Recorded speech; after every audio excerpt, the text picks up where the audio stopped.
Hi friends, welcome to AramInfo. எல்லோரும் எப்படி இருக்கிறீங்க? இப்போ நான் பிரெயின் செய்கிறது எப்படின்னு சொல்லிட்டு காட்டுறேன். நிறைய பேருக்கு அது செய்ய தெரியாதுன்னு சொல்லுவாங்க. ஹோட்டலில் தான் சாப்பிடுவாங்க. நான் அவங்க வீட்டில் செய்வோம். எங்கள் அம்மா எனக்கு சொல்லி கொடுத்தது, அது உங்களுக்கு அதே மாதிரி சொல்லி கொடுக்குறேன். நீங்களும் செஞ்சு சாப்பிட்றதுக்கு இதுவாக இருக்கும்.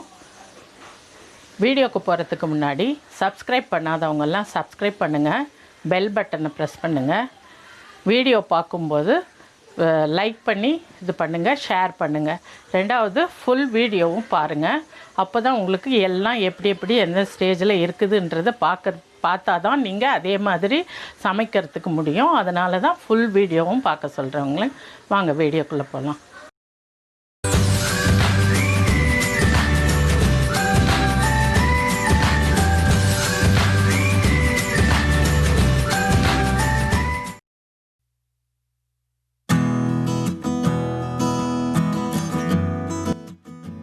தேவையானது பிரெயின். இதில் சிகப்பாக அந்த நரம்புலாம் ஓடுறதெல்லாம் இருக்கும். அதெல்லாம் எடுத்துட்டு க்ளீன் பண்ணி வச்சுக்கோங்க. இஞ்சி பூண்டு, இந்த இஞ்சி பூண்டு எல்லாம் தனியாக போடுறதில்ல. இஞ்சி பூண்டு 1 ஸ்பூன், மிளகு 2 ஸ்பூன், ஜீரகம் 1.5 ஸ்பூன், ஒரு பெரிய காஞ்ச மிளகாய், ஒரே ஒரு தக்காளி, கொஞ்சம் மஞ்சப்பொடி, எல்லாத்தையும் போட்டு மிக்சியில் பேஸ்ட் மாதிரி அரைச்சி வச்சுக்கோங்க. எல்லாத்தையும் போட்டு மிக்சியில் பேஸ்ட் மாதிரி அரைச்சி வச்சுக்கோங்க. நான் உங்களுக்கு அரைச்சி வச்சிட்ருக்கேன். நல்ல நைஸாக அரைச்சிக்கோங்க. கொரகொரப்பாக வேண்டாம், நல்லா நைஸாக அரைச்சிங்கன்னா தான் அந்த பிரெயினுக்கு அந்த உப்பு காரன்றது நல்லா பிடிக்கும்.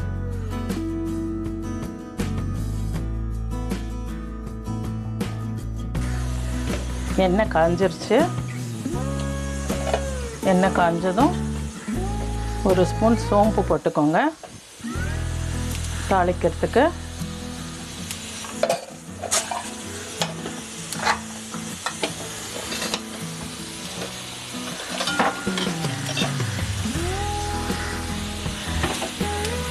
சோம்பு பொரிஞ்சதும்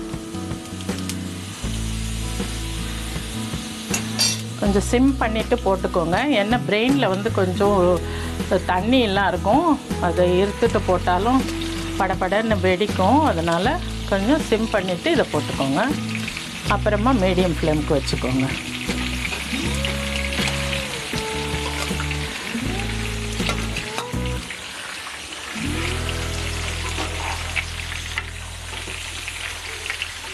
இதை போட்டுட்டு கொஞ்சம் நேரம் இருங்க.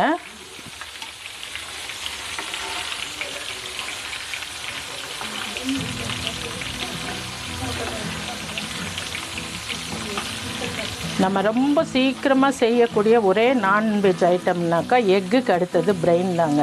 ரொம்ப சீக்கிரமாக முடிஞ்சிடும். ஈஸி, கழுவுறதுக்கும் ஈஸி, நம்ம சமைக்கிறதுக்கும் ஈஸி, சாப்பிட்டாலும் ரொம்ப டேஸ்ட்டாக இருக்கும்.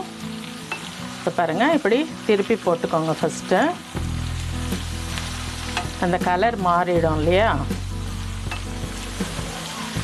இந்த கலர் மாறின வாட்டி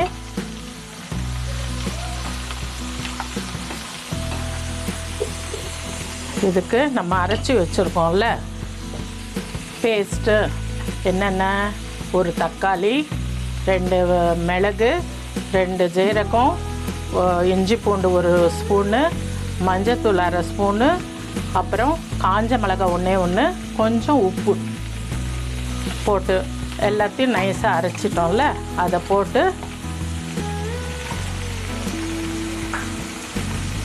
இந்த மிளகாய் அரைச்சி வச்ச மிளகாய் மசாலா எல்லாம் போட்டுருங்க.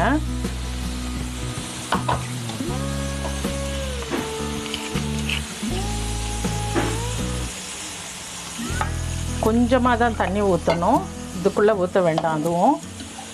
இப்போ இந்த மசாலா போட்டுட்டு இந்த மசாலாவில் பெரட்டி எடுத்துக்கோங்க. அப்படி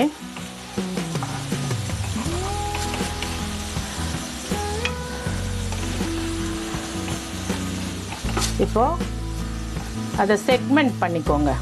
அப்படியே இருந்து வேக வச்சிங்கனாக்கா உள்ளுக்குள்ளெல்லாம் மசாலா பிடிக்காது. ரெண்டாவது உள்ளுக்குள்ளே குழ குழன்னு இருக்கும், அப்படியே பிளாண்டாக இருக்கும் மசாலா பிடிக்காமல். அதனால் அதை ஒரு 4 செக்மெண்ட்டாக ஒரு பிரெயினையும் 4 செக்மெண்ட்டாக அப்படி பண்ணிக்கிடுங்க. கரண்டிலே பண்ணாலே போகிறோம். பண்ணிட்டீங்கன்னாக்கா உங்களுக்கு எல்லா இதுக்கும் வந்து நல்ல மசாலா பிடிக்கும். அதுக்காக தான் அது. இதுக்கு நான் நிறைய தண்ணி ஊற்ற வேண்டியதில்லைன்னு நினைக்கிறேன். ஏன்னா நம்ம அரைச்சி வச்ச மசாலாவிலேயே தண்ணி இருக்குது. அது ட்ரை ஆகி உங்களுக்கு சுக்காவாக ஃப்ரை பண்ணும்போது எல்லாம் பிடிச்சிரும்னு நினைக்கிறேன். அதனால் நம்ம நிறைய தண்ணி ஊற்ற வேண்டாம். இதை கொஞ்சம் மீடியம் ஃப்ளேம்லேயே வச்சுக்கோங்க. அப்போ தான் உங்களுக்கு நல்லா ஃப்ரை ஆகும். ஹை ஃப்ளேமில் வைக்காதீங்க, சீக்கிரமாக இந்த மசாலாலாம் தீஞ்சு போயிடும். அதுக்காக சொல்கிறேன். ஏன்னா நம்ம தண்ணியும் ஊற்றலைல்ல, அந்த மசாலாவில் இருக்கிற தண்ணியே போதும். அந்த பிரெயின்லேயும் கொஞ்சம் சுரக்கும். அப்படியே கொஞ்சம் நேரம் மூடி வைக்கலாம். இப்போ பாதி கொத்தமல்லி கொஞ்சம் போட்டுக்கிறேன் அது கூட சேர்றதுக்கு. சேர்ந்து வெந்ததுனாக்கா அந்த வாசனைலாம் எல்லாத்தையும் பிடிக்கும். அதுக்காக சொல்கிறேன். டெக்கரேஷனுக்கு வேணுங்கிறது அப்புறம் வேணால் போட்டுக்கோங்க. சும்மா கொஞ்சம் நேரம் மூடி வைக்கலாம், ஒரு 2-3 மினிட்ஸு.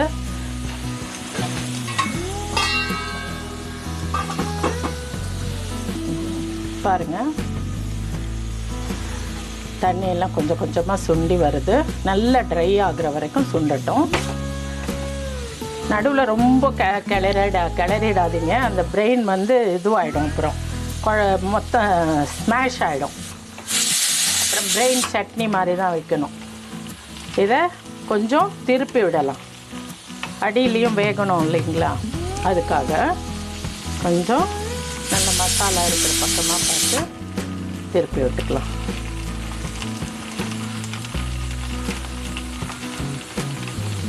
இப்போவே வெந்துட்டுருக்கும். அது உங்களுக்கே தெரியும் பாருங்கள் எப்படி உடையுதுன்னுட்டு. வெந்துடுச்சுனாக்கா அழகாக அப்படி உடைஞ்சு கலரே உங்களுக்கு மாறிடும். இது வந்து நல்ல ட்ரையாக பண்ணாதாங்க சாப்பிட்றதுக்கு பிடிக்கும். சில ஹோட்டல்ஸில் வந்து அது ஒரு மாதிரி கிரேவியாக பண்ணி வந்து வைப்பாங்க. அது வந்து பார்க்குறதுக்கே வந்து அந்த கவுச்சி வாடையோடு இருக்கும். நம்ம எவ்வளோ ட்ரையாக பண்ணுறோமோ அவ்வளோ டேஸ்ட்டாக இருக்கும். அது சின்ன ஸ்பூனாக கூட வச்சுக்கிட்டு நீங்கள் திருப்பி விடலாம். அந்த பெரிய இதில் வரலன்னா உங்களுக்கு சின்ன ஸ்பூனாக வச்சுக்கோங்க, அதில் கூட திருப்பி விடுங்க.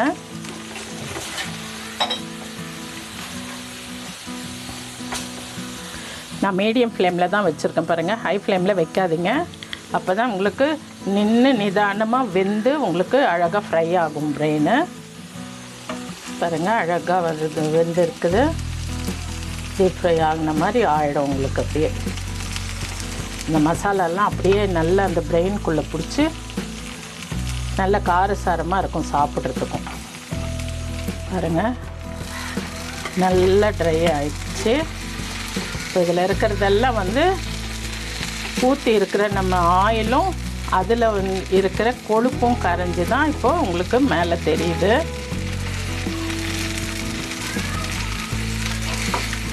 5-10 மினிட்ஸ்லேயே இதை சமைச்சி எடுத்துடலாம்.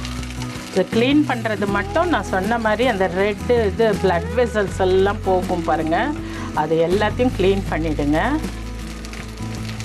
அப்போ தான் உங்களுக்கு அந்த கவுச்சி வாடைன்னு சொல்லுவாங்கள்ல, அது நிறைய வராமல் இருக்கும். பாருங்கள், ஆயிடுச்சு, மோஸ்ட்லி ஆயிடுச்சுங்க. அவ்வளோதான், நம்ம ஸ்டவ் ஆஃப் பண்ணிடலாம். இது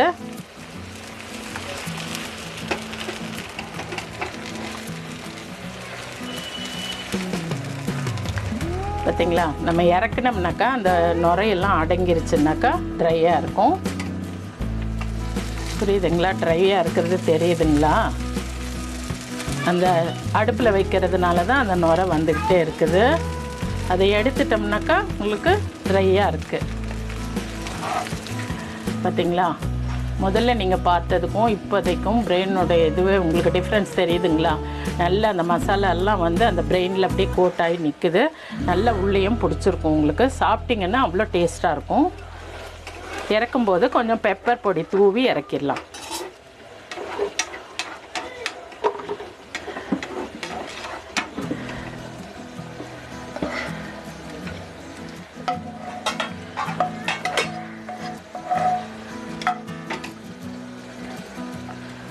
இப்போது இதுக்கு மேலே ஜஸ்ட்டு கொஞ்சோண்டு பெப்பர் பொடி தூவி விட்டுருங்க. அவ்வளோதான். கொத்தமல்லி கொஞ்சோண்டு வச்சுருக்கோம் இல்லையா டெக்கரேஷனுக்கு, அதுவும் போட்டுடுங்க. பிரெயின் ஃப்ரை ரெடி ஆகிடுச்சு.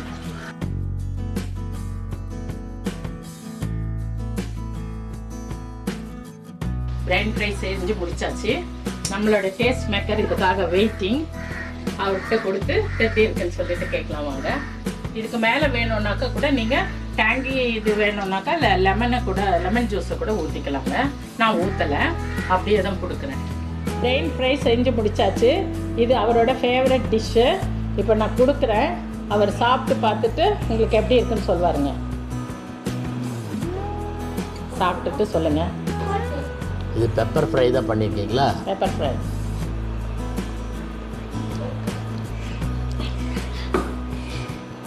உங்களுக்கு வேணும்னா லெமன் ஜூஸ் ஊற்றிக்கோங்க, வேணும்னா விட்டுருங்க.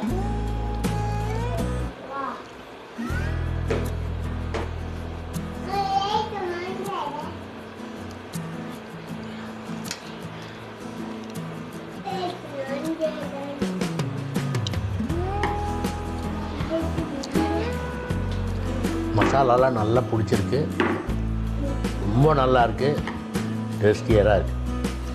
டேஸ்டியாக இருக்குது. செஞ்சு பாருங்கள். பிடிக்கிறவங்களாம் செஞ்சு பாருங்கள். ஆர்கன் மீட்டு நல்லதில்லை, பட் சாப்பிடுங்க. பிடிச்ச அது டேஸ்ட்டுக்காக சாப்பிட்றது தான். சாப்பிடுங்க, லைக் பண்ணுங்கள், சப்ஸ்கிரைப் பண்ணுங்கள், நண்பர்களுக்கெல்லாம் ஷேர் பண்ணுங்கள்.